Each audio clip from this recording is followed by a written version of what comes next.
좋으신 아버지 하나님 감사합니다.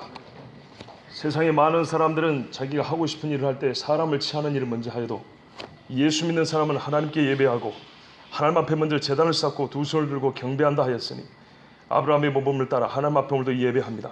거룩하신 아버지 하나님, 이 중에는 많은 분들이 다 기름 부어 안수받은 종들이오니 하나님의 이 종들의 예배를 받아주시고 또한 이 시간에 이 작은 저에게 위대하신 하나님의 크고 놀라운 말씀 주셨으니 주신 대로 전하게 하여 주시고 들려지는 대로 아멘하게 하여 주시고 아멘 되는 대로 믿고 살아가는 자녀들 되게 하여 주시옵소서. 심히 작은 종이나 하나님의 성령을 의지하여 성령이 비춰주는 제도 하나님 말씀 전하겠습니다. 주 하나님 영광 받아 주시옵소서. 예수 그리스도의 이름으로 기도하옵나이다. 아멘. 여러분, 전도서는 누가 썼냐면 솔로몬이 썼습니다. 신학적으로 복잡한 이야기는 하지 않고 저는 솔로몬이 썼다고 믿습니다. 그런데 솔로몬이 하나님께로부터 천부적으로 받은 재능이 있죠.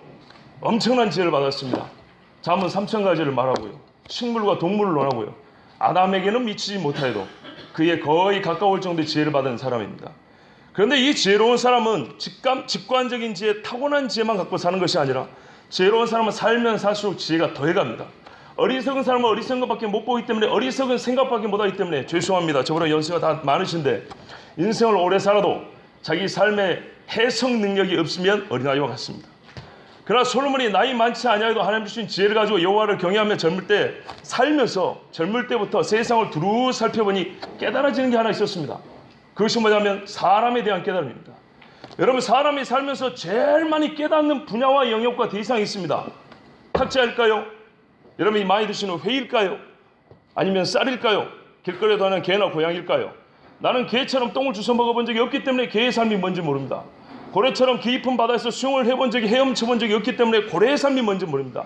그러나 짧게 살아도 사람으로 살아봤기 때문에 사람의 삶이 뭔지 압니다. 여러분 동의하십니까?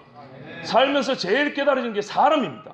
왜냐하면 내가 사람이기 때문이죠. 우리가 보통 그런 말 하죠. 너 경험해봤어? 살아봤어? 그러잖아요. 내가 사람으로 사니까 사람에 대해서 제일 잘 깨닫는 겁니다. 하나님의 형상으로 살면서 하나님의 형상에 대해서 알지 못한다는 것은 너무나 안타까운 이야기입니다. 근데 솔로몬이 사람에 대해서 깨닫긴 깨달았는데 제일 많이 깨닫는 게 뭐냐면 사람의 본성입니다. 이 주님이 주신 지혜를 가지고 일생을 살면서 사람의 본성을 헤아려 보니 딱 두 마디로 결론이 나왔습니다. 하나님은 사람을 정직하게 지으셨으나 사람은 꾀를 낸 것이니라. 아멘. 혹시 동의하지 않으신 분 계십니까? 여기 어린아이들도 있는데 어린아이는 꾀가 그렇게 탁월하지 못합니다. 나이가 들수록 꾀가 많아집니다. 힘이 없어서 꾀를 실천할 능력이 없어서 그런 것이죠. 머릿속에는 온갖 꾀가 계속 발생합니다. 하나님께서 사람을 정직하게 만드셨습니다. 타락하기 전에 아담과 하와를 보십시오. 얼마나 아름다운가. 소년 다윗을 보십시오. 자기에게 돌아올 영광이 없습니다. 그럼에도 불구하고 골리앗과 맞서 싸우겠다 그랬습니다. 형들이 놀렸죠. 네가 싸움 구경하러 왔구나. 다윗이 골리앗과 싸울 이유가 뭐 있습니까? 전혀 이유가 없습니다. 근데 스스로 이유를 만들어냅니다. 왕이 세금을 면제해 준 것이 탐나서도 아니고 왕의 공주 딸내미가 탐나서가 아닙니다. 하나님의 이름을 모독하고 만군의 주 여호와의 군대를 모독하는 저 거인을 내버려둘 수 없어서 일부러 이유를 만든 겁니다. 나가고 싶어서 이유를 만든 거예요. 저놈을 죽이는 자에게는 왕이 뭘 준다 그랬냐? 뭘 준다 그랬냐? 계속 물어봅니다. 그게 탐나서가 아니라 공적인 이유를 만들어서 사적인 욕심, 내가 하나님의 영광을 위해 살겠노라 하는 욕심을 이루고 싶어서 하나님 그 이유를 만들어냈습니다. 이유를 만들어서 죽을 사지로 나간 거예요. 그런데 하나님이 그를 쓰셔서 골리앗을 다운시켰습니다. 얼마나 아름답습니까? 한라산이 푸릅니까? 소년 다윗이 더 푸릅니까? 푸르도다 소년 다윗이. 얼마나 아름다운지 모릅니다. 모르드게가 에스더가 하나님 앞에 기도할 때 얼마나 아름답습니까? 보디발의 아내의 유혹을 뿌리쳤던 요셉은 얼마나 아름답습니까? 하나님은 사람을 정직하게 지으셨습니다. 예수 그리스도 보십시오. 우리 이론적으로 신학적으로 하나님의 형상을 논하지만 하나님의 형상이 이 땅에 한 번 있었습니다. 타락이 전 아담과 하와요. 예수 그리스도입니다. 그는 죄가 없는 하나님의 아들이었습니다. 영원부터 계신 신성을 갖고 계신 하나님이셨기 때문에 그는 근본 하나님이시지만 이 땅에 중보자의 사역으로 올 때는 그의 이름을 예수라 하여 참 사람이요 참 하나님이라고 그랬습니다. 예수를 본 사람은 그래서 야, 이게 말로만 듣던 진짜 하나님의 형상이구나. 이게 하나님의 형상이란 거구나. 예수님은 죄가 없으셨습니다.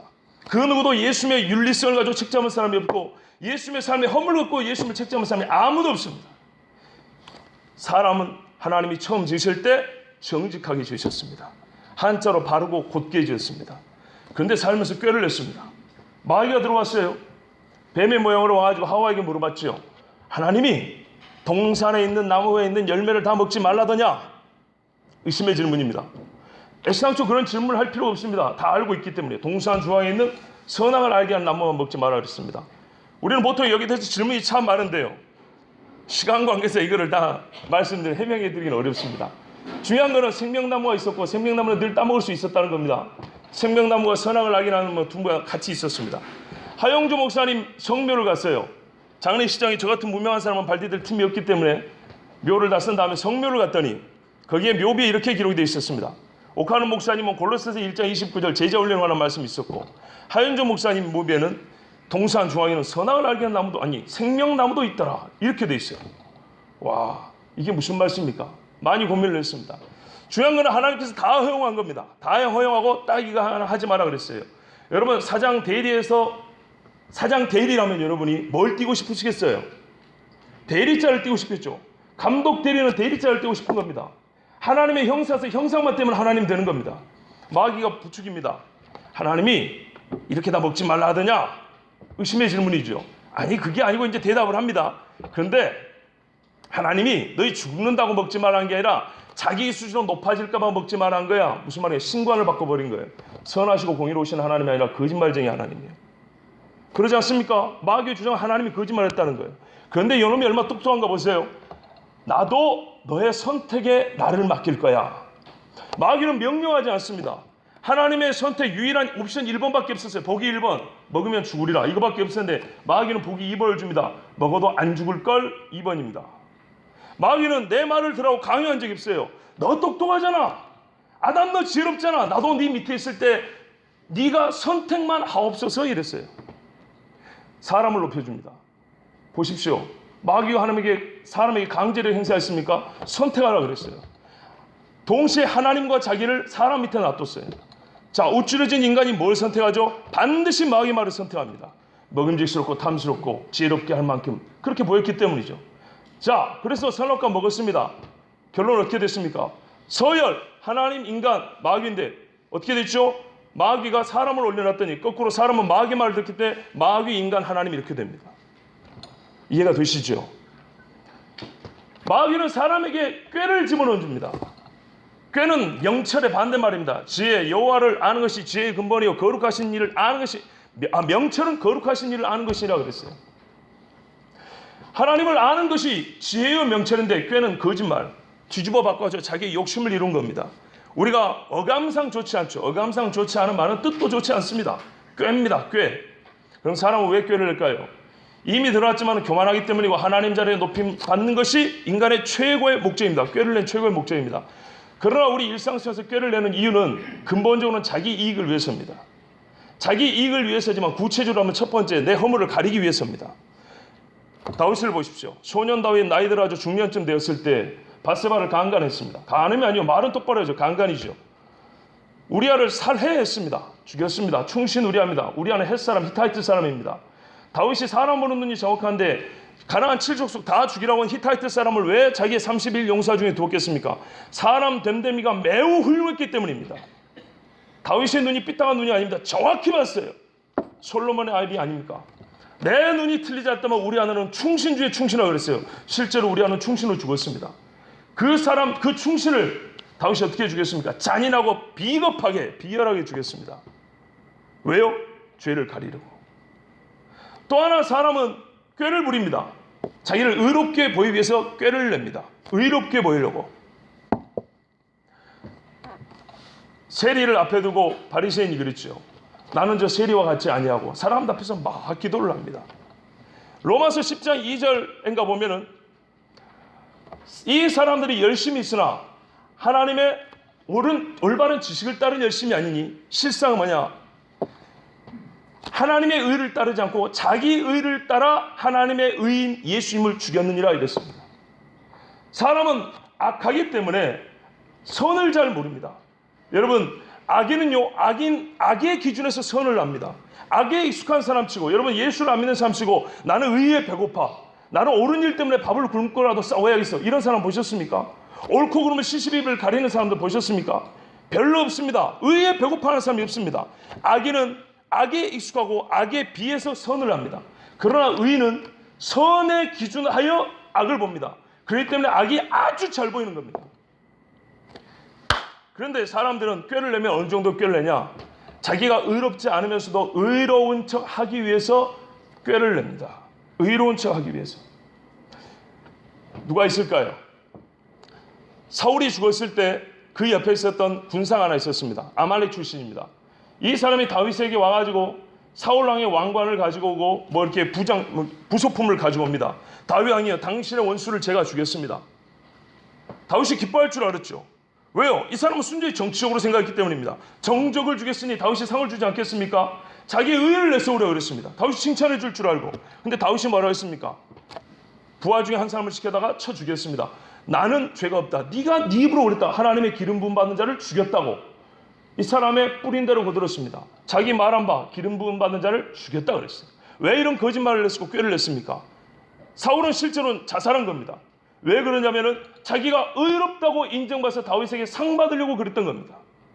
사람이 이렇게 꾀를 냅니다. 이게 우리의 살아가는 실상입니다. 그러고 보니까 이 꾀에 반대말, 우리 기독교들이 참 좋아하는 말 하나 있습니다. 양심입니다. 양심. 바울이 사도행전 23장 1절에 형제들아, 나는 지금까지 하나님을 믿는 내 양심을 따라 이 복음을 전하노라 그랬습니다. 베드로서 3장 16절에도 너희가 선한 양심을 가지라 했어요. 선한 양심을 하는 선한 행실을 보고 너희를 조롱하는 자들이 오히려 부끄러움을 당하리라 그랬어요. 디모데서 1장 19절에도 바울이 디모데에게 말합니다. 믿음과 착한 양심을 가지라. 어떤 사람은 이 선한 양심을 버렸고 어떤 사람은 이 믿음에 관하여 파산하였느니라. 이 중에 후메네와 알렉산더가 있느니라 이렇게 말씀했습니다. 기독교인들이 가지는 이 선한 양심입니다. 선한 양심. 그런데 우리가 살면서 꾀를 냅니다. 꾀는 하나님 앞에 의롭게 보이려고 꾀를 냅니다. 내 잘못을 가리려고 꾀를 냅니다. 그런데 한번 생각해 보십시오. 우리가 다 예수 믿는 사람이지만 가정법을 써보겠습니다. 진짜 하나님이 계신다면, 진짜 하나님이 계신다면 우리가 다 죽을 것인데 사람이 한 번 죽는 것은 사람이 정하신 바에 그렇습니다. 진짜 하나님이 계신다면 여러분 하나님 앞에 섰을 때 무엇이 남을 것 같습니까? 사람이 태어나고 난 다음에 살면서 손에 들어오는 것들이 많습니다.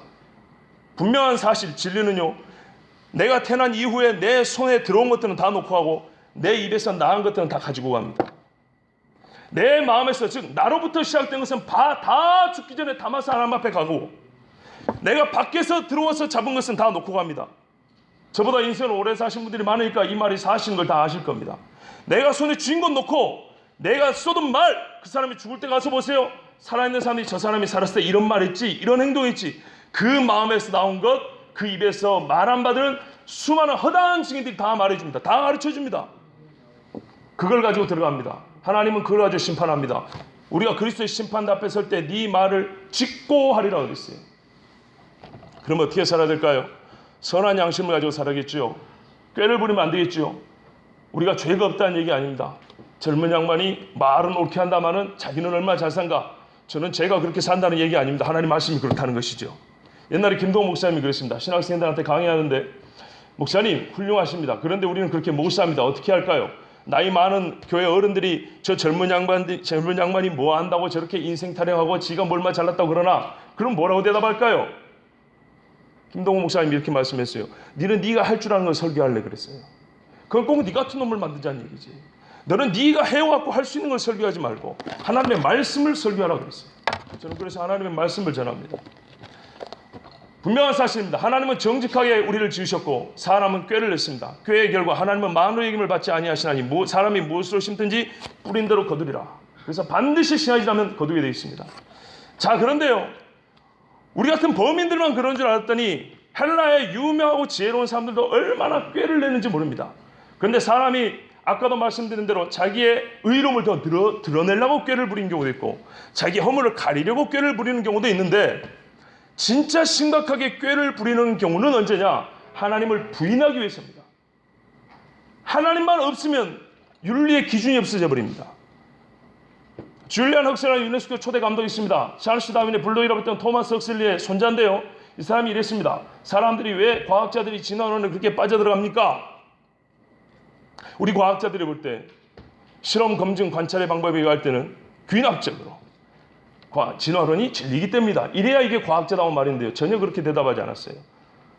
줄리안 럭슬리가 뭐라 그러냐면 우리 과학자들이 진화론에 그렇게 다이브같이 들어가는 이유는 하나님 사상이 우리의 성윤리에 끼어들었기 때문입니다. 거의 진리에 가까운 이야기입니다. 하나님만 없으면은 그렇게 엄격하고 무섭게 살 필요가 없어요. 힘들게 살 필요가 없어요. 솔직히 안 그렇습니까? 그래서 사람의 꾀를 부리는데 가장 탁월한 꾀를 부리는 건 뭐냐? 옛날에 논리적으로 문제가 있다고 다 폐하했던 것을 다시 반복하고 다시 반복해서 하나님이 없다. 악인은 그 마음에 이르기를 하나님이 없다 하는도다. 그랬어요. 하나님이 없다는 이야기를 계속 만들어냅니다. 방법을 바꿀 뿐이지 내용과 요지는 항상 똑같습니다. 어떤 식으로 하나님이 없다는지, 그러나 그들의 그 꾀가, 그 헛똑똑이 얼마 자기 자신의 어리석음을 드러내는지 오늘 사도행전을 통해서 보겠습니다. 여러분, 좀 안타까운 것은 여러분이 성경을 가진 분들이 별로 없다는 것인데요. 저를 자주 볼 분들이 아니기 때문에 할 말씀 드리겠습니다. 가인과 그의 제물은 받지 아니하고 아벨과 그의 제물은 받으신지라 그랬어요. 왜 그런지 아십니까? 하나님이 곡식 제사는 안 받으신가요? 고기를 좋아하시고. 그건 용왕이죠. 시루떡하고 처녀조항은 용왕이죠. 하나님이 그런 거 좋아하는 거 아닙니다. 소제는 다 곡식으로 바친 겁니다. 1년, 흠없는 1년 된 순양을 바칩니다. 흠없는 1년 된 순양을 바치려면 여러분 어떻게 준비해야 될까요? 태어날 때부터 1년 기산을 해봐야 됩니다. 흠이 없도록 관리를 잘해야 됩니다. 어떻게 예배드리는지 아시겠죠? 만약에 또한 아담 아버지에게 배웠어요. 우리가 죄졌을 때 하나님께서 짐승을 잡아 나에게 가죽을 입히셨느니라. 속죄적 의미를 갖고 있다면 속죄는 항상 피가 있어야 됩니다. 생명이 피에 있으므로 피가 없이는 죄사함이 없다 그랬어요. 그렇기 때문에 만약에 이 제사의 의미가 속죄된데 피를 안 흘렸다면 믿음이 없는 것이고, 또한 하나님 앞에 가볍게 예배를 드렸다면 역시 하나님이 그 예배를 받지 않습니다. 하나님은 절대 배가 고프지 않습니다. 솔로몬도 그랬습니다. 내가 지은 이 성전이 무엇이라고 내가 감히 여호와를 이곳에 모시겠습니까? 그랬습니다. 요즘에 모든 교회가 그러고 대형 교회는 특별히 그럽니다. 옛날에는 성경을 들고 다녔어요. 이게 예수 믿는 표였습니다. 부끄럽잖아요. 그렇죠. 솔직하게 얘기를 보세요. 성경을 부끄럽습니다. 가방에 넣고 다닙니다. 주머니에 들어갈 만한 사이즈, 가방에 넣고 할 만한 사이즈 찾습니다. 근데 옛날에 참 재밌는 일이 있었습니다. 데모 많이 할 때 제가 수요일날 금요일날 교회를 갔다 오면 전투경찰이 잡습니다. 대학생이니까. 근데 가방을 이렇게 열어보다가 성경 딱 보면 통과합니다. 이 좋은 성경을 왜 안 가지고 다닙니까? 의심할 필요 없다는 거예요. 물론 데모가 나쁘다는 게 아니에요. 어떤 걸 위해 싸우느냐 중요하지요. 그런데 적어도 성경이 있는 사람은 나쁜 짓 안 할 거다 이 말이에요. 지하철 타올 때 요즘에는요, 사진만 잘못 찍으면 목사들이 다 걸리게 돼 있어요. 안 그렇습니까? 신방 갔다 오는데 차 후진하다가 모텔에 살짝 걸렸는데 어떤 사람이 사진 착각한 다음에 인터넷에 올리고 물음표만 하나 달면 돼요. 이 목사가 왜 여기 있을까? 사실 확인 필요 없습니다. 사진 하나에 물음표 하나면 그 사람 도태시키는 건 문제도 아닙니다. 참 더러운 세상입니다. 그런데요, 하나님의 말씀이 그러므로 더 중요합니다. 말씀을 들고 다녀보세요. 누가 이 사람이 정말 아르바이트하는 학생들도요, 저게 돈을 떼먹을까 의심하다가도 출근하자마자 성경 한 장 읽고 시작하는 애들한테는요, 제가 청년들한테 들었습니다. 불과 며칠 안에 사장이 키를 맡깁니다. 뭘 믿고 맡기세요? 물으면 뭐라는 줄 아세요? 너 출근하면 성경 보잖아. 이것이 대답입니다. 이 귀한 성경입니다. 그냥 멀뚱멀뚱 쏴줘 스크린에서 다 나옵니다. 모르는 찬송이 나오면은 음률 곡조를 보고 불러야 될 거 아닙니까? 여러분, 이거는 본문과는 상관없습니다만 신앙적인 교훈입니다. 하나님의 말씀을 귀히 여기십시오. 성경 공부할 때만 주의 말씀이 송이꿀보다 단이이다. 그렇지 않습니다. 실제로 하나님의 말씀에는 살아나는 역사가 없습니다. 오늘 말씀해 보니까 사도행전에 바울이 아덴에서 그들을 기다렸습니다. 실라와 디모데를 기다렸습니다. 실라와 디모데를 기다리는데 그 성에 있는 중에 우상이 가득한 것을 봤어요. 우상이 가득한 것을 보면 여러분 격분하십니까? 제가 92년도에 제가 섬의 고향입니다. 여수 앞에 있는 조그만 섬인데요. 이름하여 계도라 그럽니다. 참 이름이 별로 고상하지 않지요. 한자는 더 붉게 자 계도입니다. 근데 이 계도에 있는데 여러분 시제를 지내는 제각이라고 하십니까? 사도행전을 보면 감시라고 있어요. 모형 기와집입니다. 그 안에 조상들 위패가 있고 산에나 바닷가에 기와집 지어놓고 1년에 한철 그 문중이 모여가지고 시제를 쫓아 제사한다고 그런지 시제를 지냅니다. 그리고 온 마을 사람들이 음력 3월 3진날 3월 3일날 하늘에 천단의 제사 지는 그런 집들이 있습니다. 제가 주동자요. 5년 선배, 3년 선배 친구 하나 후배 하나 해가지고 5명이서 그걸 다 부셔버렸습니다. 그래가지고 잘했으면 소년원도 한번 갔다 올 뻔했는데 지역사회라 보니까는 교장 선생님의 뭐 간곡한 부탁으로 판사가 한번 봐줬습니다. 그러나 저보다 나이가 많은 분들은 교도소도 갔다 오고 보호관찰도 하고 뭐 하여튼 좀 이렇게 고생을 했습니다. 왜 그랬냐면 저는 바울이 아니고 저는 아브라함도 아니지만은 적어도 격분했기 때문입니다. 저 산에 가득한 우상 숭배하는 집들이 얼마나 멋지게 잘 지어놨는지 모릅니다. 그래서 거기 있는 제기들 다 끄시면 부셔버리고 감실도 부셔버리고 빨간색 락카 갖고 와가지고 막 주위에 쓰면서 성경 말씀 써놨습니다. 지금 같으면 그렇게 하지 않지만 후회는 하지 않습니다. 기도원과 같이 바알의 모가지를 꺾는 것은 엄밀히 말하면 예수 믿는 사람들에게 잘못된 일은 아닙니다. 예수님을 모르니까 싸움이 일어날 수는 있는 것입니다. 조금 더 지혜로운 방법이 있지 않겠냐 하시는, 물론 그거는 맞습니다. 그러나 그 어린 나이에 제가 중학교 다닐 때입니다. 순수한 마음이니까 하나님께서 그 순수한 마음을 받아주셨으리라 저는 그렇게 생각합니다. 그래서 여기까지 왔겠죠. 격분했습니다. 여러분, 사랑은 무엇입니까? 다 덮어주는 것인가요? 그건 틀린 말입니다. 우리는 요한일서 4장을 보고 하나님은 사랑이시란 말씀을 많이 합니다. 틀린 말은 아니지만요. 요한이 하는 하나님의 사랑은 어느 정도냐? 바벨론 포로기를 겪고도 하나님은 사랑이요. 고라와 다단과 아비람을 땅을 갈라 집어넣어도 하나님은 사랑이요. 자기 아들을 십자가에 못 박아 죽여도 사랑이요. 사도들이 다 순교를 당하고 불에 태움을 당하고 목이 잘리고 토벌을 당해도 사랑이요. 그 정도 수준의 사랑입니다. 모든 것이 괜찮다 다 덮어놓는 그런 사랑 아닙니다. 여러분, 고린도에서 사랑장을 한번 보십시오. 사랑은 불의를 기뻐하지 않냐고 진리와 함께 기뻐하며, 불의를 기뻐하지 않는 것이 사랑입니다. 그래서 바울은 하나님의 사랑이기 때문에 불의를 기뻐하지 않았어요. 우상 숭배를 기뻐하지 않고 격분했어요. 그래서 이 사람들에게 논쟁을 했습니다. 회당과 유대인들에게, 경건한 사람들에게, 하나님을 부르는 사람들에게 장태에서 이 참 본문이 많이 길지요. 그래서 제가 짧게 넘어가겠습니다. 변론했습니다. 그냥 예수 믿으세요, 하나님은 사랑입니다, 커피 한 잔 줬다는 얘기 아닙니다. 세밀하게 왜 어째서 하나님을 믿어야 되는지, 예수 믿어야 되는지 이렇게 얘기했다는 겁니다. 우리는 예수를 믿지만 예수를 믿는 이유를 모르는 경우가 또 있습니다. 그 중에는 어떤 에피쿠로스 학파와 스토아 철학자들이 있습니다. 이들과 쟁론을 했습니다. 에피쿠로스, 스토아, 이 중에 철학을 공부하신 분들은 저보다 훨씬 잘하겠지만 한마디로 이들의 공통점 뭐냐면 유물론자입니다. 유물론. 영혼까지도 물질로 생각합니다. 원자세계로 해석을 합니다. 그래서 결론은 신이 있다 해도 신은 물질에 불과합니다. 그래서 에피쿠로스는 신이 저 멀리 있어, 이신호이라고 합니다. 저 멀리 있어 우리 상관하지 않습니다. 그래서 이 사람들은 쾌락을 좋아합니다. 스토아파는 상당히 고상합니다. 덕성을 강조하는 그런 사람들입니다. 이 사람들은 주장이라 세상 모든 것에 신성이 있다. 요즘으로 하면 범신론, 힌두교하고 똑같습니다. 이런 사상들입니다. 두 유물론주의 철학자들도 있었습니다. 아테네, 세계 최고의 철학의 도시 아닙니까? 바울과 쟁론합니다. 그런데 바울은 우습게 알았어요. 이 말쟁이가 무슨 말 하는가 들어보자. 어디서 온 개뼈딱인지 모르겠는데 이 말쟁이 원래대로 해석하면 참새 이런 말입니다. 참새가 방앗간을 지나가지 않죠. 그것처럼 이 짹짹짹거리는 놈, 저하고 비슷했는 거 봅니다. 저 짹짹거리는 놈이 무슨 말 하는가 한번 들어보자 이라고 아주 비웃듯이 바울을 데리고 갔습니다. 이방 신들을 전하는 사람인가 보다 그랬어요. 그런데 이 사람의 말은 철학이 아니라 신론을 얘기하는구나 그랬어요. 왜냐하면 그 다음에 보십시오. 18절 후반부. 성경 읽는 분은 보십시오. 이는 바울이 예수와 부활을 전하기 때문이라고 그랬어요. 바울이 예수와 부활을 전하기 때문에 이 말쟁이라고 신기하다 그랬어요. 이 본문에 오해하는 경우가 많습니다. 18장 1절에 넘어가면 바울이 그 다음에 고린도로 갔다 그랬고, 고린도서 2장에 가면은 내가 사람의 지혜와 사람의 수사법으로 너희에게 전하지 아니하겠다, 이런 고린도서에서 쓴 편지가 있어요.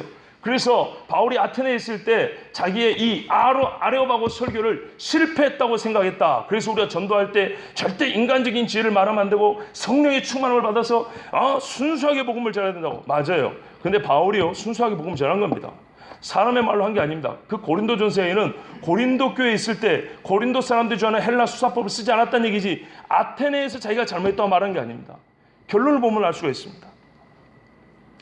자, 벌써 바울의 설교 주제가 나와 있습니다. 예수와 부활입니다. 그래서 사람들이 아레오바고로 붙들어가면서 네가 말한 이 새로운 가르침, 수많은 철학자들이 날마다 새로운 이론을 드러냈습니다. 왜냐하면 이 사람들이 21절에 보면 가장 새로운 것을 듣는 것 외에는 시간을 쓰지 않았다 그랬어요. 새로운 것을 듣고 또 들어봐도 인간의 머릿속에 나오는 새로운 것이 하나님을 빼놓고 얘기하기 때문에 복음은 항상 새로운 것입니다. 그래서 이 새로운 가르침, 어떤 철학자도 말하자는 신이 인간이 되고 인간이 되어 죽고 부활했다, 이 이야기를 한번 들어보겠다 그랬어요. 여러분, 하나님의 아들 예수 그리스도의 죽음과 부활은 헬라인에게는 미련한 것이요 헬라인에게는 미련한 것, 어리석은 것이요 유대인에게는 거리끼는 것이라고 했습니다. 헬라 사상의 신은 불사합니다. 원래 신한 말 자체가 불사합니다. 신이 어떻게 죽을 수 있냐는 말이죠. 저렇게 조잡한 신론을 말할 수 있을까? 그래서 예수 그리스도를 말한 것은 미련하다 그랬어요. 유대인들은 신명기에 나무에 달린 자는 저주를 받는다 그랬어요. 나무에 달려 저주받은 자가 어떻게 우리를 의롭게 하겠느냐? 그래서 거치는 반석이라고 그랬어요. 넘어지는 반석, 거치는 돌이라고 했어요. 이사야 8장에 나온 말씀입니다. 그런 신론을 얘기하지만 이것이 아테네의 이 똑똑한 사람들은 처음 들어보는 이야기예요. 여러분, 처음 들어보는 이야기 세상에 전하고 사십니까? 예수 믿는 사람들이 적어도 이 세상에 어떤 유명한 대학을 나와도 못 들어본 이야기를 해야 되지 않겠습니까? 그거는 예수 그리스도의 죽음과 부활입니다. 당대 석학 철학자들이 바울에게 이야기를 들어보겠다고 데리고 왔습니다. 이 이상한 거 무슨 뜻인지 한번 알아보자. 그런데 데려갈 때 좋게 데려간 게 아니고 붙들어 데려갔어요. 붙들어. 너 말 잘해라. 이번에 한번 기회를 줄 텐데 말 못하면 너 추방이다. 이런 의미입니다. 그냥 길거리에서 아무나 전도하는 게 아니고 여러분이 저에게 시간을 주신 것처럼 정해놓은 시간과 지위를 줬어요. 말하자면 설교할 권위를 주고 딱 세워놨으니까 이 사람아, 너 이방에서 온 사람인데 참새처럼 짹짹거리는데 말 한번 똑바로 해라. 우리가 한번 제대로 한번 들어보자. 여기서 승패가 갈리는 겁니다. 그래서 바울은 복음을 전하면서 동시에 복음 전하는 자기 자신의 정당성을 같이 드러내야 됐어요. 그래서 상당히 논리적으로 말할 수밖에 없었던 겁니다. 바울이 그 가운데 서서 이제 설교를 합니다. 그런데 놀라운 것은 설교의 결론은 32절에 보면 이렇게 되어 있습니다. 그들이 죽은 자의 부활을 듣고, 그렇게 되어 있습니다. 그러나 31절까지, 23절부터 31절까지는 죽은 자의 부활이 한 번도 안 나옵니다. 무슨 말이냐면 설교가 상당히 길었는데 누가는 설교의 서론만 써놨다 이 말입니다. 바울이 설교를 시작하는 부분만 써놨어요. 그리고 중간 이유는 쓰지 않았는데 결론은 죽은 자의 부활, 여기까지 갔다 이 말입니다. 바울은 자기의 실력 발휘한 게 아니에요. 나 이렇게 많이 배웠다고 말 잘한다고 실력 발휘한 게 아니고 예수 그리스도의 죽음과 부활을 전했어요. 그런데 그 설교를 어떻게 시작하냐 이 말입니다. 어떻게? 바울이 이렇게 얘기합니다. 아덴 사람들아, 너희를 보니 범사에 종교심이 많도다. 상당히 조롱조의 말입니다. 당신들 말이야 똑똑한데 상당히 종교성이 투철해요. 막 우상이 즐비해요. 여러분, 이거 누가 기분 좋게 듣겠습니까? 23절을 보시면 내가 두루다니며 너희가 원하는 것들을 보다가, 위하는 것들을 보다가, 종교성이 많다는 것은 누군가를 숭배한다는 얘기입니다. 너희가 위하는 것들을 보다가 알지 못하는 신에게라고 새긴 단도 보았으니 그런즉 너희가 알지 못하고 위하는 것을 내가 너희에게 알게 하리라. 이거 얼마나 창피한 이야기인지 한번 보십시오. 이 중에 여성분들이 많이 계시는데 과거에는 오빠였던 그분께서 나에게 결혼을 해달라고 하죠. 꽃다발을 들고 오셨는데, 이게 젊은이의 화법이어가지고 이해가 잘 안 되십니까? 과거에 오빠였던 지금 현재 남편 그분께서 왕년에 꽃다발을 들고 왔는데 나에게 청혼을 하지 않고 길바닥에 있다가 알지 못하는 아가씨에게 이러고 갔어요. 그거 누구 거지요? 제 겁니까? 수치인 불가 뭐 이런 말이 있죠. 누가 그걸 봤습니까? 여러분, 이게 똑똑한 짓인가요? 1억 천금을 갖다 놓은들 거기다 갖다 놓은 다음에 누구에게 이걸 써놔야지 그걸 안 하고 누군지는 모르는데 아무나 받아 잡수셔고 알지 못하는 신에게, 받아먹는 신도 불쾌하고 누군지 알지 못하기 때문에 신이 이따손 치더라도 그걸 받을 수 있겠습니까? 천하의 똑똑한 에피쿠로스 철학자와 지금도 유명한 이 스토아 철학자들이 왜 이런 바보 같은 짓을 했을까요? 바울이 이걸 꿰뚫어 본 겁니다. 당신들이 꾀를 냈는데 내가 가만히 헛똑똑이로다.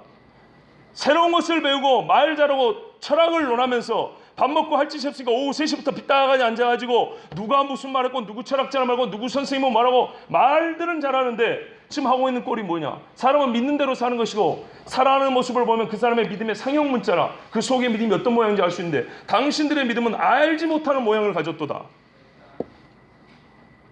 내가 가르쳐주마. 참새가 가르쳐준답니다. 얼마나 창피합니까? 그러면 이 사람들이 왜 알지 못하는 신에게 이렇게 재물을 바쳤을까요? 여러분 왜 그렇다고 생각하십니까? 시간이 없기 때문에 뒤에 부분은 제가 다 한 구절 한 구절 이렇게 다 풀어서 강의하지는 않겠습니다. 여기서 그냥 바로 결론으로 가겠습니다.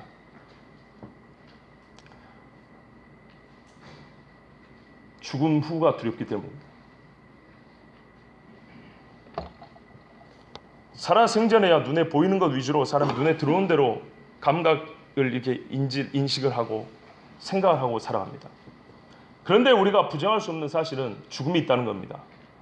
너무 무섭기 때문에 일부러 죽음을 생각하지 않으려고 다른 데 관심을 많이 둘러서 그렇지. 잠자기 전에 눈 감고 가만히 생각하면 가장 심각하고 해결해야 될 문제가 죽음입니다.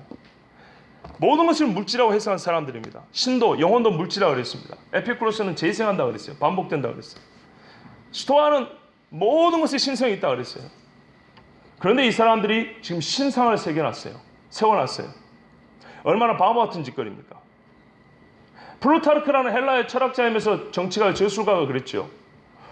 희한하다. 이 스토아 학자들 상당히 똑똑한 사람들인데 말이죠. 그들의 창시자 제논은 신은 절대로 신전을 만들거나 무슨 기물을 가지고 섬기는 게 아니라 이렇게 가르쳤는데 그의 제자들은 신전을 세우고 거기에다 기물을 세워놓고 거룩하다고 해서 경배라고 자빠졌다 이렇게 말했어요. 키케로 역시 유명한 사람입니다. 키케로도 마찬가지 이렇게 말했습니다. 스토아 철학자들이 말하는 스토아 철학자들이 신을 이렇게 말한다. 먼저 신성에 대하여 말하고 그가 이 세상을 다스린다고 말하고 신에 의해서 인간의 운명이 결정짓는다고 그렇게 말한다. 그런데 왜 그들은 그들의 가르치는 것처럼 그렇게 신을 믿지 않을까? 헛똑똑이들입니다. 자기들이 말한 대로 그렇게 믿지도 않고 가르치지도 않고 살지도 않습니다. 그래서 알지 못하는 신을 만들어놨습니다. 왜요? 무서우니까요. 인간이 꾀를 내되 제일 끔찍한 꾀, 가장 효용성도 없고 가치 없는 꾀가 뭡니까? 하나님이 없다는 겁니다. C.S. 루이스 영국의 변증하던 C.S. 루이스 이렇게 말했습니다. 우리가 일상적으로 생각해 볼 때 사람은 아름다움에 대한 갈망이 있다고 그랬어요. 아름다움에 대한 갈망. 그런데 이 땅에서는 본질적으로 아름다운 걸 알 수가 없습니다. 볼 수도 없습니다. 아름다움의 모형들이죠. 그런데 이 모형 뒤에는 아름다움이 있다고 했습니다. 마치 벽장 하나 넘어가면 실제 있는 것과 같은. 그래서 나니아 연대 같은 책을 쓴 겁니다. 그런데 그분의 말씀을 저는 거꾸로 뒤집어보면 사람은 두려움이 있기 때문에 신이 있다는 걸 압니다. 두려움은 무언가 양심의 가책입니다. 윤리성입니다. 여러분 진리는 무엇일까요? 진리는 사실을 기본 구성 요소로 합니다. 사실이어야 합니다. 물질적인 것이든 추상적인 것이든 사실이어야 합니다. 종이 있어야 종이 있다고 말하는 것이죠. 이게 진리입니다. 추상적인 것 사랑입니다. 부부간의 사랑입니다. 보이지 않고 추상적인 정신적인 개념이지만 사실입니다. 진리는 사실이어야 합니다. 그런데 우리가 언제 진리를 말하냐면 진리는 옳다라고 말합니다. 윤리성이 있습니다. 윤리성. 윤리는 인격에서 나오고 인격도 인격에서 나옵니다. 진리는 인격입니다. 그래서 예수 그리스도를 진리라고 하는 겁니다. 이 땅에는 어떤 사실이 진리가 아니라 인격이 진리가 되어야 되는데 그 인격 하나님 예수 그리스도 이분이 진리입니다. 그리고 그분이 진리기 때문에 인간에게 항상 유익합니다. 그런데 사람들은 이분 앞에 서기가 두렵습니다. 왜일까요? 꾀를 내서 죄를 지었기 때문입니다. 아까 말씀드렸죠. 죄를 가리고 우리는 이 신과 무관하게 살고 싶고 신의 판단에서 벗어나고 싶습니다. 이게 에피쿠로스 철학자들의 논리이기도 했습니다. 그래서 사람은 항상 우상을 만듭니다. 하나님을 믿지 않고 다른 것을 이렇게 도망가는 거죠. 그런데 그 우상을 만들었다는 사실 자체가 뭘 증명합니까? 신이 있다는 것을 본인도 알고 있다는 겁니다. 그런데 참신을 섬기고 싶은 마음이 없는 거예요. 왜냐? 참신을 만나면 회개를 해야 되기 때문입니다. 우리의 양심이 두렵고 떨려서 회개를 해야 되기 때문입니다. 바울의 말도 그렇습니다. 창세기부터 시작합니다. 요즘에 우리는 복음 증거할 때 요한복음 3장부터 시작합니다. 성경 읽을 때 요한복음부터 읽어라, 로마서부터 읽어라 합니다. 죄송하지만 어리석은 겁니다.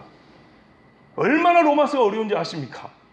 복음서를 꿰뚫고 있고 구약을 꿰뚫어야 됩니다. 루터가 종교개혁할 때 시편을 통해서 로마서를 강의하고 로마서를 통해서 시편을 본 사람입니다. 로마서와 히브리서는 거의 비등비등하게 깊은 하나님의 말씀인데 구약을 모르서는 절대 해석이 안 되는 말씀입니다. 그런데 초신자에게 죄송하지만 여러분 어떻게 성경 공부를 배웠길래 초신자에게 로마서부터 읽어라, 요한복음부터 읽어라. 천만에요. 그렇지 않습니다. 바울이 창세부터 해석을 설교를 합니다. 하나님이 만드셨다는 거예요. 여러분 창조가 전제되지 않으면 인간이 어떻게 죄인이 되겠습니까? 창조가 있었기 때문에 하나님이 계신 거고 인간이 죄인인 것입니다. 그리고 죄인이기 때문에 하나님께서 아들을 보내셨고 예수를 믿어야 될 이유가 있습니다. 그런데 우리가 창조를 빼버립니다. 창조를 빼버리고 그리고 복음을 전하니까 밑바탕이 없는 거예요. 밑바탕이, 터가 없는 겁니다. 그래서 바울은 이 사람들에게 창조 이야기부터 합니다. 유대인에게는 핵심 쟁점이 뭐냐? 나사렛 예수가 어떻게 해야 그리스도냐 이 말이에요. 헬라인에게는 구약의 배경이 없는 사람에는 구약적 배경을 가지고 본래 이 땅에는 하나님이라고 말하는 천지주제신 하나님, 신이 계시고 그 신과 우리의 관계부터 먼저 얘기를 해야 되는 겁니다. 그런데 그 관계에서 우리가 하나님 자리에 서겠다고 죄를 지어서 이 모양 이 꼴이 되었는데 하나님께서 우리를 사랑하셔서 그 아들을 보내주셨습니다. 그러므로 우리가 어떻게 해야 됩니까? 회개해야 됩니다. 이래야 복음이 증거되는 것입니다. 그래야 그 사람들의 그 거짓됨과 헛똑똑이가 드러납니다. 아무리 신이 없다고 말하고 싶었으나 그 속에 들어있는 존재의 불안, 내가 죽으면 그 다음에 어떻게 될까 하는 이 불안함, 그래서 누군가에게는 의지하고 싶은데 그래서 세상에 있는 신들을 다 갖다 놨는데 말이죠. 혹시나 하나 빠졌으면 어쩔 거예요. 근데 해필이면 빠진 그 신이 진짜 신이네. 그럼 어쩔 겁니까? 그래서 헛똑대라는 겁니다. 그러면 애시당초 제대로 된 신을 찾으면 될 거 아니에요. 이 사람들이 제일 궁금했던 질문이 그 아닙니까? 그죠? 그래서 바울은 사랑하는 마음으로, 격분하지만 사랑하는 마음으로 당신들이 제일 알고 싶어하는 그분 내가 가르쳐 줄게. 그러면서 창조 이야기하면서 창조의 하나님 말씀합니다. 그러면 그걸로 그치냐? 그렇지 않습니다. 뒤에 가면은 그리스도의 죽음과 부활을 일렀다 그랬습니다. 그리스도의 죽음과 부활까지 왔습니다. 예, 지금도 벌써 시간이 많이 간 것 같습니다. 그래서 요거는 생략하는데 이제 마지막 부분입니다. 이렇게 복음을 시작을 해서 그리스도의 죽음과 부활까지 설교를 했습니다. 그러고 난 다음에 사람들이 어떤 반응을 보이셨는지 한번 보십시오. 첫 번째 32절에 그들이 죽은 자의 부활을 듣고 어떤 사람은 조롱을 하더라 그랬어요. 조롱했다. 맞습니다. 예수 믿는 이야기하면 조롱합니다. 교회 와서 창세기를 딱 봅니다. 태초에 하나님이 천지를 창조하시는, 나 못 믿겠어. 학교에서 진화를 배웠는데, 아니 그건 복음의 핵심이 아니야. 그거 안 믿어도 돼. 그거 넘겼더니 홍수할 때, 야 홍수 그거 나도 못 믿어. 아니 괜찮아. 왜요? 사람들이 조롱하는 주제들이거든요. 그거는 복음의 핵심이 아니야.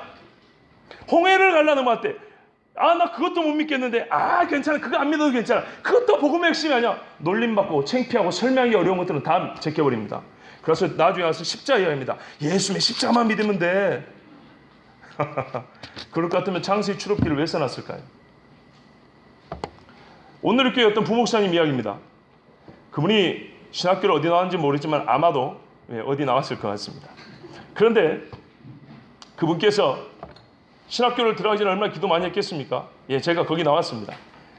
애들이 말이죠. 학교 들어가기 전에는 얼마나 기도를 많이 하는지 말이죠. 종탑에 올라가죠. 주여 한 번만 이러고 난리를 합니다. 신대원 들어가면 어떻게 바뀐지 아십니까? 주의하고 기도하는 놈들은 웃고 다닙니다. 저 새끼는 오늘도 기도 안 해. 쟤 보고서 꼴통 새끼. 전도사들이 그러고 다녀요. 거짓말이 아닙니다. 그리고 신학교에서 그렇게 공부를 합니다. 자, 교회 갔습니다. 홍해가 어디 있어요? 홍해가 아니고 그 연못인데 말이죠. 늪지대인데 말이죠. 여기를 건넜던 거야. 이렇게 본인이 이제 가르쳤어요. 자, 근데 본인에게 아주 어려운 일이 생겼어요. 너무나 힘든 일이 생겼어요. 웬일인지 기도가 하고 싶더래요. 기도를 해야죠. 그래서 조용한 데서 하나님 앞에 기도를 했어요. 무릎 딱 꿇고, 하나님 나를 좀 도와주셔서, 연못을 첨벙첨벙 이스라엘을 건너게 하신 하나님 나를 좀 도와주셔서. 뭔가 좀 이상한데, 그 썰물에 물이 쫙 빠졌고 그 갯벌을 건너가지고 출애굽시킨 하나님 나를 좀 도와주셔서. 그런 하나님 나 도와줄 것 같지 않아요. 하나님 잘못했습니다. 홍해를 가르시고 이스라엘을 밤새도록 출애굽시킨 하나님, 애굽의 말과 병거를 홍해에 수장시키신 하나님, 살아계신 하나님 나를 좀 도와주소서. 이게 기도입니다. 조롱당할 거 설명하기 창피하니까 제껴버립니다. 아니라고. 그거 아니라고. 그거 안 믿어도 된다고. 어떤 사람은 말합니다. 다시 듣겠다. 또 한 번 들어보자. 적어도 양심에 들을 만한 게 걸리는 게 있었다는 게, 걸려서 한 번 더 듣겠다는 게 있었어요. 여러분 실제적인 한번 이야기해 볼까요? 전도축제 많이 아시죠? 프로그램들 엄청나게 많습니다. 전도축제 프로그램이 허벌나게 많습니다. 성과 보셨습니까? 연예인들 불러다가 선물 수천만 원씩 쏟아주니까 많이 예수 믿던가요? 교회는 한 번 오시면 몰라요. 100분의 1입니다. 저도 부목사 때 많이 해봤지 않겠습니까? 그죠? 결론부터 말하면요. 생복음을 전하나 수천만 원 선물 공세하나 100분의 1은 똑같습니다. 뭐하러 그렇게 헛된 짓을 하십니까? 예수님 당시에 그때는 옛날이고 요즘에는 요즘이기 때문에 요즘 시대에 맞는 전도법을 써야 한다고 천만의 말씀입니다. 여러분 잘 모르시군요. 당시 로마는 휴일이 1년에 3분의 1입니다. 거기에 유명한 극단도 많았고요. 가수들도 많았고요. 마이크 없어도 쩌렁쩌렁하게 노래 부를 수 있는 사람이 얼마나 많은지 모릅니다. 그때 당시도 돈 쓰면요. 유명한 극단들 데려다 놓고 공연 쫙 하고 밥 한 끼 먹인 다음에 자 이제 여러분 준비되시죠. 우리 선생님 나오시겠습니다. 여러분에게 인생의 참 묘미 길을 참 바른 길을 가르쳐 주셨습니다. 여러분 박수 많이 충분히 할 수 있습니다. 그걸 못해서 그런 게 아닙니다. 그때도 그런 시대입니다. 그러나 그래갖고는 사람이 구원을 받지 못합니다. 절대 구원받지 못합니다. 주였으면 카페를 왜 만듭니까? 이 세상에 남아도는 게 카페인데요. 남들이 안 하는 새로운 이야기, 바울처럼 남들이 못 듣는 대학에서도 들을 수 없는 그 이야기를 하라고 하나님이 교회를 세워놨더니 어디서나 돈 몇 푼 주면 마실 수 있는 커피를 교회에서 굳이 그걸 팔겠다고. 왜 카페를 만들죠? 솔직하게 얘기해 볼까요? 우리 교회가 현대성이 있는 교회라고.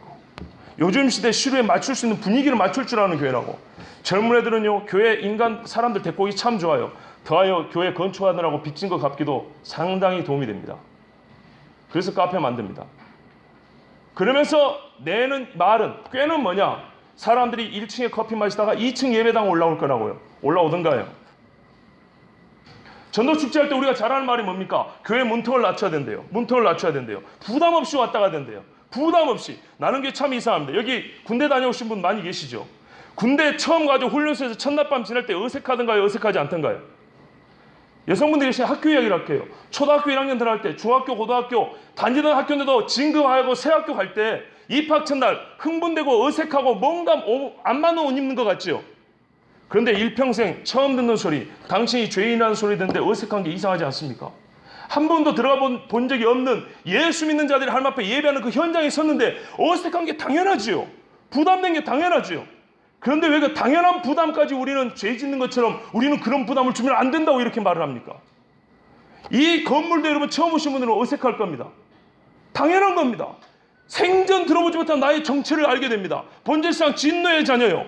허물과 죄로 죽었던 너희요. 너희 아비는 마귀라. 이 소리를 하나님이 처음 하셨어요. 회개하라. 천국에 가까이 왔느니라. 세상에서 듣도 보도 모든 소리를 처음 듣는데 에피쿠로스나 스토아 철학자들은 처음 듣는데 왜 그것이 부담이 되면 안 됩니까? 부담에 대해 형제들아 어찌할 거고 가슴을 칠 것이고 주여 나는 죄인으로서이다 나를 떠나소서 하고 베드로처럼 무릎을 꿇을 거 아닙니까? 그런데 부담이 안 되는 길만 얘기해 줍니다. 그러나 마태복음 7장에 나오는 좁은 문과 좁은 길 이야기는 누가복음 12장도 같이 보셔야 됩니다. 여러분 그 길은요 문으로 연결되어 있고요. 그 문은 그냥 문짝만 있는 게 아니고 집의 대문입니다. 그래서 그 비유의 핵심은 집주인입니다. 집주인이 문을 열고 닫는 권세를 갖고 있습니다. 요한계시록 말씀처럼. 그래서 핵심은 뭐냐면 살아생전에 그 문을 무시하고 집주인을 무시하고 길을 무시했던 사람들이 나중에 문 닫고 나니까 이 세상이 변해서 고통스럽거든요. 심판의 때가 오니까 그때서 문을 열어달라고 합니다. 자기 손으로 연다고 열어주는 게 아니에요. 집주인이 열어줘야 되는 거예요. 그러면 처음부터 그 집주인을 왜 무시했을까요? 문이 너무 작기 때문이죠. 나같이 훌륭한 삶을 감당할 정도로 구원을 줄 수 있을 정도로 크게 안 보였기 때문이죠. 그래서 그 집주인을 무시했습니다. 그러나 믿음 있는 사람은 집주인을 받기 때문에 문이 작음에도 불구하고 달려갔던 것입니다. 길이 좁음에도 불구하고 달려갔던 것입니다. 그래서 그 집주인과의 관계가 있기 때문에 믿음이 있었기 때문에 문 안으로 들어왔던 것입니다. 왜 그런 이야기를 안 합니까? 다시 듣겠노라. 전도축제하고 가면서 다시 듣고 싶다. 저 목사님의 설교를 다시 듣고 싶다. 저 복음을 다시 듣고 싶다. 지금 솔직히 이해는 안 되지만 뭔가 새로운 가르침인데 이상하다. 내가 세상에서 수십 년을 들었던 이야기는 다르다. 지금 당장 믿음을 안 생기지만 저 이야기가 사실이라면 내 인생 일대의 운명을 걸만하다. 하려면 그런 축제를 해야죠. 수천만 원 쓰고 잘 먹었습니다 하고 가요. 제가 거짓말합니까? 세 번째입니다. 몇 사람이 그를 가까이하여 믿으니 실패하지 않았습니다. 우리나라에서 설교 제일 잘하는 목사님이 누군가요? 조영규 목사님, 오정현 목사님, 과거에 옥하는 목사님 참 훌륭하죠. 네. 참 훌륭한 분입니다. 앞에 분들은 제가 별로 훌륭하다고 생각 안 합니다. 그런데요, 좋습니다. 이분들이 유명한 분들이니까 아테네에 가서 1시간 설교한 다음에 철학자들 중에 몇 명이나 예수를 믿겠다고 말할 것 같습니까? 아레오바고 관원 디오니시와 다마리라는 여자와 또 다른 사람들도 있더라.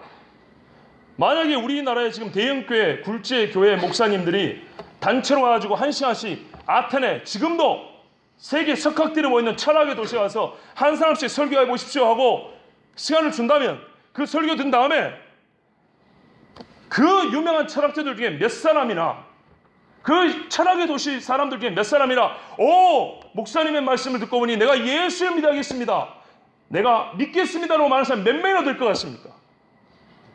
근데 이게 실패한 겁니까? 성공도 이런 설교가 없습니다. 이런 성공이 없습니다. 예. 여러분, 저는 오늘 우리에게 주시는 말씀의 메시지는 너무너무 풍성합니다. 사도행전의 이 본문에 우리가 배울 것은 너무너무 많습니다. 그러나 그 많은 것 중에 주제를 하나 정했습니다. 세상의 천재적인 헛똑똑이들에게 그랬습니다. 옛날보다 배운 것이 많습니다. 과학도 많이 발달했습니다. 그래서 과학시대 하지만은 장례 지내는 거, 제사 지내는 거 봐보세요. 전부 다 종교성을 띠고 있습니다. 신앙적 행위, 종교 행위를 하지 않고 살아가는 철학자, 과학자 거의 없습니다. 무언가는 모르지만 초월적인 세계에 신이 있다는 것입니다. 그러나 그 신을 찾기로 작정을 하면 양심적으로 성경의 하나님을 찾을 수밖에 없습니다. 성경의 하나님이 소위 메타나르티브, 세상의 모든 것을 통째로 일관성 있게 설명해 줄 수 있는 이야기를 갖고 계신 분입니다. 다른 학문이나 다른 종교도 부분적으로 놀아요. 한 국면에 있어서. 그러나 사람은 여러 측면에서 봐야 되죠. 스포츠도, 야구 경도, 포수 입장에서, 야수 입장에서, 투수 입장에서, 감독 입장에서 여러 국면을 볼 수 있습니다. 세상의 학문과 종교는 인간의 인생에 대하여 한 국면은 바로 말할 수 있어요.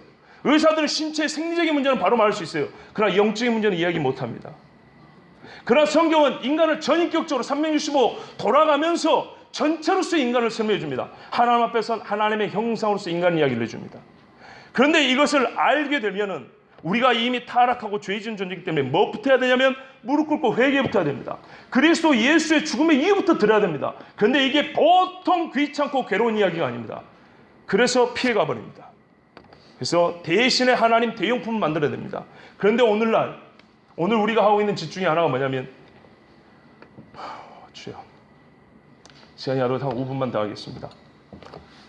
원래 성경은요, 믿음과 행위를 한 세트로 말합니다. 데살로니가 교회에 바울이 편지 쓰면서 데살로니가 전서 1장 3절인가 3장 몇 절인가 보면 이제 기억이 똑바로 안 나는데, 너희 믿음의 행위와 이렇게 되어 있습니다. 근데 우리는 행위에 두드러기 반응을 나타내기 때문에 믿음의 역사와 이렇게 번역을 해놨습니다. 믿음의 행위입니다. 원래 믿음의 행위가 있습니다. 원래 이게 하나입니다. 야고보서 말씀 하나입니다. 그런데요, 인간들이 무엇에 처마가지고 어떻게 했어요? 믿음을 빼버리고 행위, 로마 카톨릭을 비롯하여 행위 이렇게 됐어요. 그리고 하나님의 말씀 없었어요. 인간의 전통만 따라왔어요. 그래서 종교개혁자들이 부르짖었습니다. 오직 믿음으로 부르짖었습니다. 그런데 그들이 말하는 오직 믿음으로는 진짜 믿음만 필요하다는 게 아니고 진짜로 믿음의 삶도 같이 살았습니다. 청교도들 봐보세요. 100년 전에 조선 땅도 보십시오. 노비문서 소개하겠습니다. 조덕삼 이자익 목사 그 가정 이야기 한번 들어보세요. 얼마나 훌륭합니까? 첩들 다 내보냈습니다. 도박 끊었습니다. 믿음의 행위가 있었습니다. 이런 아름다운 믿음과 행위가 일치된 게 우리 한국교회입니다. 그런데 언제부턴가 부흥이 일어나긴 일어나는데 행위가 점점 빠지면서 오직 믿음으로만 맞지만 마귀는 참 똑똑해요. 우리의 구원받음에 있어서 부담을 적게 해주려면 행위를 빼버릴수록 속지 부담이 적거든요. 그래서 오직 믿음으로만 해놨더니 나타난 결과가 뭡니까? 행위가 없어져 버린 말뿐이 믿음이 되어버렸어요. 그 결과 어떻게 됐죠? 하나님 좋아하는 일이 아니라는 게 이래서 드러나는 겁니다. 세상이 교회를 욕하게 됐어요. 말만 잘하지 믿음대로 살지 않는 교회라고 엄청난 욕을 많이 합니다. 자, 그러면 교회가 회복해야 될 게 뭡니까? 믿음입니다. 행위와 연합한 믿음을 회복해야 되는데 교회가 뭘 회복하냐? 행위를 회복하려고 애를 쓰고 있습니다. 행위를 회복하려고. 그래서 요즘에 나오는 책들, 여기 출판사 관계자들도 많이 나왔는데요. 한번 잘 보십시오. 예수를 믿으라는 책도 여전히 나오고 있지만 예수를 믿을 필요보다는 예수처럼 사는 게 중요하다는 책이 많고요. 목사님 설교도 이렇게 바뀌었습니다. 원래는 둘 다 같이 가는 거예요. 그런데 불균형적으로 한쪽으로 지금 계속 치우친다 이 말이에요.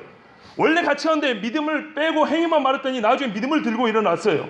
그랬더니 믿음 하니까 행위가 약해지니까 세상이 욕을 얻어먹으니까 사람들이 우리가 다시 믿음으로 돌아가야 되겠다. 바른 믿음, 행위와 함께한 믿음으로 했다. 이래야 되는데 그러지 않고 믿음을 빼버리고 조금만 기다려주세요. 당신들을 섬겨드리겠습니다. 세상을 섬기는 교회가 되겠습니다. 세상을 섬길 것 같으면 예수님이 세족식을 할 것이 아니라 문둥병자 2만 명 모아놓고 한꺼번에 고쳐져 죽으실 것이죠. 12명 발식해놓고 세상을 섬기라고 그랬습니까? 복지를 하실 것 같으면 이 세족식은 그냥 섬김, 육체적인 섬김을 뛰어넘는 섬김입니다. 그런데 우리는 사회 복지적 섬김을 생각하고 있어요. 사도행전에 사도들이 이렇게 잘 말했습니다. 복음을 전할 때 가난한 자를 기억하라. 이건 맞는 말입니다. 왜 가난이 있습니다. 왜 가난이 있습니까? 레위기처럼 하면 가난이 있을 수는 없지만은 우리 인간의 모든 욕심 때문에 가난이 많아지게 된 겁니다. 그래서 가난한 사람을 기여하는 건 맞지만은 사도들이 이렇게 말했죠. 우리가 하나님의 복음을 전하는 것과 말씀과 기도를 제쳐놓고 구제를 일삼는 것, 이 언어를 선택한 걸 보십시오. 구제가 왜 일삼는 겁니까? 좋은 것이죠. 그런데 하나님의 말씀을 제쳐놓으면 구제는 일삼는 것밖에 안 되는 거예요. 그렇게 됐다 이 말입니다. 욕을 얻어먹었어요. 소위 그래서 어떻게 됐죠? 전도의 문이 막혀버렸어요. 전도의 문이 막힌 것이 우리가 현실적인 용어로 바꾸면 교회 수가 줄어든 거예요. 수가 줄어들었어요. 그래서 수를 내고 하는 게 뭐예요? 믿음으로 하면 몇 사람이라도 올 것인데, 조롱을 하더라도 다시 듣겠다 하며 어떤 일은 믿을 것인데, 이제는 예수 그리스도의 죽음과 부활이 아니라 그 수를 누리기 위해서 당신들이 원하는 행함을 내가 해주겠다. 뭐죠? 이 사람들이 좋아하는 세상의 복지나 즐거움, 유희거리를 교회에다 많이 유치합니다. 기도회가 아니라 음악회를 엽니다. 세상에 공연장이 없어서 교회가 굳이 그렇게 해야 됩니까? 피 같은 헌금을 모아가지고 돈을 쓰려면 굳이 그런 데다가 돈을 써야겠습니까? 예나 지금이나 사람의 본성은 바뀌지 않고 똑같습니다. 여러분, 사람은 하나님께서 정직하게 지으셨습니다. 그러나 시간이 갈수록 꾀를 냈습니다. 그러나 꾀 없이 다른 방법이 충분히 가능함에도 불구하고 다 잘라버리고, 바울은 아레오바그에서 철학자들을 앞에 놓고도 철학 이야기를 한 것이 아니고 예수 그리스도의 죽음과 부활을 얘기했습니다. 물론 그들의 수준에 맞추느라고 그들의 시인들도 이용하고, 그러나 제일 중요한 건 그들의 본성을 끄집어서 까발리는 이야기를 했습니다. 히브리서 4장 12절에 하나님의 말씀은 예리한 검이라고 그랬죠. 좌우의 날선 검보다 더 예리하여 혼과 영과 관절과 골수를 찔러 쪼개기까지 한다 그랬어요. 여러분, 이 말을 우습게 보지 마십시오. 골수암 걸린 사람 골수를 어떻게 뽑아내는지 아십니까? 백혈병 걸린 사람요, 척추 관절에서 골수를 어떻게 빼는지 아시냐고요. 여기에 신학 공부를 하신 분들이 있는지 모르겠지만 영과 혼은 푸뉴마니 푸스케는 구별하기가 얼마나 어려운지 아십니까? 그래서 소위 3분론이 2분론이 별 이야기가 나오는 겁니다. 그만큼 단어와 개념이 있는데 분별하기가 그렇게 어려운 거예요. 영과 혼이란 이런 영적 개념이라든지 순전히 육적인 관절에서 골수를 뽑아내는 건 어려운 거예요. 말하자면 영적으로 분별하기 제일 어려운 거, 육체적으로 분별하기 가려내기가 제일 어려운, 정말 쪼개내기 어려운 그것조차도 하나님의 말씀이 예리하게 쪼개버린다 이런 말입니다. 저 사람이 죄인인지 의인지 알 수 몰라요. 하나님의 말씀 쪼개버려요. 벌거벗은 것 같이 드러낸다고 그랬습니다. 영과 혼을 쪼개는 것은 우리의 인간이 이루는 죽을 때까지 절대 아무리 연구해도 못 쪼냅니다. 그렇게 달라붙어 있는 겁니다. 그래서 우리는 이름하여 그냥 한꺼번에 영혼 불러요. 근데 하나님의 말씀은 그런 어려운 개념조차도 쪼개낼 정도로 예리하고, 관절에서 의사가 골수를 뽑아낸 것처럼 하나님의 말씀은 우리의 몸에서 관절에서 골수를 뽑아내는 것처럼 그렇게 아주 예리하게 파고들어서 속 깊은 것을 드러낸다는 말씀입니다. 그래서 내가 하나님 앞에 죄인 것을 드러내야 그때 예수님 앞에 무릎을 꿇든지 아니면 듣기 싫다고 나가든지 둘 중에 하나이죠. 예수님의 어려운 나는 하늘에서 내려온 생명의 떡이라는 말을 하니까 이 말씀은 듣기 어렵다 하고 나가버리는 사람이 대부분이요. 그 중에 들을 게 있는 자는 주여 영생의 말씀이 주께 있사며 우리가 뉘게로 하리이까, 이렇게 분별이 되는 겁니다. 그런데 지금은 교인들은 숫자 늘어서 꾀를 내고요. 세상 사람들은 죽음이 두렵고 신이 있긴 있는 것 같은데 자기의 죄인됨을 드러내지 않으려고 꾀를 내고요. 그러나 이 꾀를 다 걷어내고 하나님 앞에 정직하면 우리의 계산법보다는 훨씬 더 많은 사람이 그리스도 예수를 믿게 될 것입니다. 그리고 훨씬 더 많이 하나님의 말씀을 사랑하게 될 것입니다. 훨씬 더 많이 하나님의 교회는 흥황하여 왕성할 것입니다. 하나님께서 영광을 받으실 줄 믿습니다. 기도하겠습니다.